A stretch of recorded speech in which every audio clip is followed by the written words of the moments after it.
All right. Well, we are at Chico Hot Springs Resort at the barn here. We are Rockin HK Outfitters. We're Yellowstone National Park outfitters, and we've been doing rides here for 10 years. My name is Scarlett Saley. I'm the oldest daughter. My parents own it, Heidi and Kip, and they bought it about 21 years ago. So we take people on trail rides. We take them out camping in the backcountry. We work with horses every day. And so, yeah, that's kind of just the little gist of it. That's Willow. Princess. Or Yes, Princess. When I ride her, her name is Princess. So that would. All right, you ready, Alan? I'm ready. All right, guys, my name is Scarlett. Like I said earlier, this is Princess or Willow. She'll be our leader today. So basically, we are going to go over a couple little basics. We're going to go underneath that roof down there. We're going to ask you to line up along this rock wall. We're going to pick a horse based on your legs, like Virginia was saying earlier. So when we bring a horse up to you or we call you out to come mount a horse, I want you to come up on the left side of them. I'll be holding them, so they're not going to be taking any steps. But basically, we're going to put our left foot right up in this stirrup here. You're going to reach up and you're going to grab anything that you can to help pull yourself up. Give yourself a couple bounces. Stand up and flip that leg over. Once you're up here, we're going to adjust your stirrups so that they fit the length of your legs. So when we ride, this is the most important part. So it's a little bit longer than an hour today. It's 2 hours. So I want you guys to be comfortable, but I also want my horses to be comfortable, okay? So I ride with at least 60% of my weight in my legs at all times. I'm in my athletic position 100% of this ride because these guys are horses and they're not robots. I want you to be in control of your body, okay? Because they're not going to be paying attention all the time. So if I have weight in my stirrups and they were to trip or they're not paying attention or something like that, I can catch myself in any direction that they throw me. If I'm just sitting up here and I'm not doing much and she were to trip, I'm going to fall right over the handlebars and there's nothing that we can do to stop that, all right? So pressure in your legs. Another thing about your legs, we ride with our heels down, our toes up and out. You see how have my heel pressed all the way to the ground. We're just gonna slide the ball of our foot in here. I don't want the whole foot in there because you're gonna get tangled up. It's gonna be uncomfortable for your feet. So I just want the ball of that foot. I want your heels all the way down to the ground and your toes up and out, okay? This is gonna be most comfortable for you guys. This is gonna relieve some of the pressure that gives your knees. You are gonna feel it after this ride for sure, but I promise you knee pain is better than butt pain because you're doing it wrong if your butt hurts, okay? All right, so the next thing is these reins. So we have green rubber bands tied to all of them like that. I want you guys to hold right where this green rubber band is with one hand. I don't want the loop go like that. I want one hand here. We're not gonna have our hands behind the saddle horn because if they do go down to eat or anything, they're gonna smash your fingers into the saddle horn and that's gonna hurt. So I like to call this my starting position right down here on her neck. If I ask you guys to put your hands in the starting position, this is what I'm talking about. I want that hand on the green rubber band down on her neck like that. This is so I'm not pulling on her face 24/7. So when she's walking down the trail, I'm not asking her to do anything. I want her to know that she's doing her job correctly. So I don't want to be like this the whole time because I'm asking her to do two things at once then, okay? So I want loose reins. We're not going to be pulling on her faces. We're going to go down a couple rolling hills, up a couple rolling hills. When we go downhill, I want you guys to lean back a little bit. Try not to pick your hand up because again, you're pulling on their face. A lot of people do that. I want to keep your hand down here, lean back a little bit, kick those feet out in front of you like that.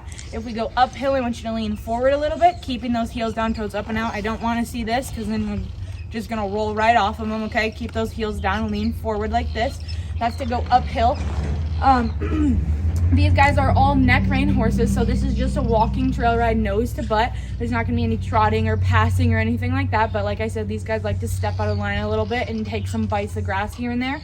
So to turn them back into line or anything like that, I want you guys to reach your hand up as far to their ears as you can get and just put pressure and they'll spin for you. And you do it. Oh, okay. If they're being pills and they just won't do it, you can always grab that rein and pull her head to your knee. They've got to follow their face, so they're gonna spin for you no matter what. To get these guys are pretty good about just walking out of the barn here and falling in line. We're gonna go out that gate down there, but to get them to go, I want you guys to kick both feet and keep that hand down there so you're giving her her face and she'll eventually go. You can make some clicking sounds or some tipping sounds and she'll respond to that But again, they're pretty good at just falling in line behind the leader horse and just going. If we have to stop or slow down our horse, we are going to pull back on our reins. After she's done doing that, we're gonna pull back on our reins, and then we're gonna release it immediately. If you continue to pull them back, they're gonna back up. They're gonna hit the horse behind it. So if we need to stop or slow down, it's a quick pull back to your chest and immediately release it when she does what you want her to do, okay? These guys are all best friends. They live together, they work together, but when they're working, they love their personal space. So when we're riding today, I'm going to be leading. I'm going to try my best to work on my spacing, my timing, but I want you guys to also be paying attention about how close you are to the horse in front of you. Some of these guys get ornery or something like that when another horse is right behind them. They don't like it. They like their personal space. They like to be able to work in peace. So I always like to ride with I can see at least half of the horse's tail in front of me. That's a good spacing. We do have a couple fast walkers here like Chubbs. If you're on Chubbs, you'll probably be right behind me, so you don't have to worry about that as much because my horse is pretty used to Chubbs at this point. But other than that, I really want you guys to be paying attention to spacing. These guys don't talk, but they talk with their ears. So right now she's just standing there, she's listening to me, she's looking around, she's doing whatever. If she's mad or if she's frustrated or anything, she's gonna pin those ears down to her head. And that means she's either gonna bite the horse in front of it or she's gonna kick the one behind it. So if you see that, that's the best way to communicate with your horse, is constantly watching their ears. You know exactly what they're thinking, you know exactly what they're gonna do just based on what they're doing with their ears. So be paying attention to that. It's not as important, but you know, just something to know in case you guys ride ever again. And then let's see, we even did the thing, we did the pockets. You guys are more than welcome to take pictures, as many as you want. Please just do not drop these reins. Like I said, these are horses, not robots, so we can't control everything. I want you guys to be in control of them all the time. I will stop somewhere out there and get a group photo of you, get some individuals, all that good stuff, but you're more than welcome to snap any that you like with your one hand. And then just remember not to put it back in your pocket so we don't lose it. But then when we come back down to the barn here, we are going to unload. So we're gonna wait for everybody to get back in that roofed in area down there. Once everybody's in there, someone's gonna come up to your horse and they're gonna tell you to drop your reins. They're gonna grab this lead line right here. And what we want you to do is kick this right foot out of your stirrup, keeping this one in.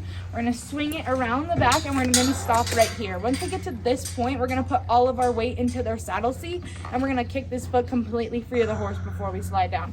All right? Then we're gonna hit the ground with both legs instead of just one. Like I said, those knees are gonna feel it, so you might just instantly hit the dirt, and we don't want that. Also, it's just also really dangerous to land like this if your foot's still stuck in there. That could be a bad situation. So we're not even gonna play with the fire. So 2 feet on the ground, we'll be here to catch you, and everyone will have a grand old time. Is there any other questions or anything like that? No, but those were excellent instructions. Thank I don't you. think I've ever had anyone give me that great of instruction. Thank you. Now I just have to remember all of it. And if you guys need any refresher, just yell at me. I'm right here for any questions. Oh God. So if you want to follow Princess, give her a little bit of space behind her butt, but then line up on this rock wall here, guys. All right, here we go. We're going for a ride with Bullwinkle and the rest of the crew. Oh my God. Yeah, he seems very cool. His ears are forward. I like that. So, let's get a shot of the Bullwinkle man. All right, we're gonna do it. A long time, and so he was like, "Yes, let's do it. Let's get him." His name's Curly. Curly? Curly. He's got a little curly handlebar mustache on his face. So we're gonna go to the top of that mountain over there? Yes, we are actually. Oh my God. It'll take us all day. So I hope we packed lunches.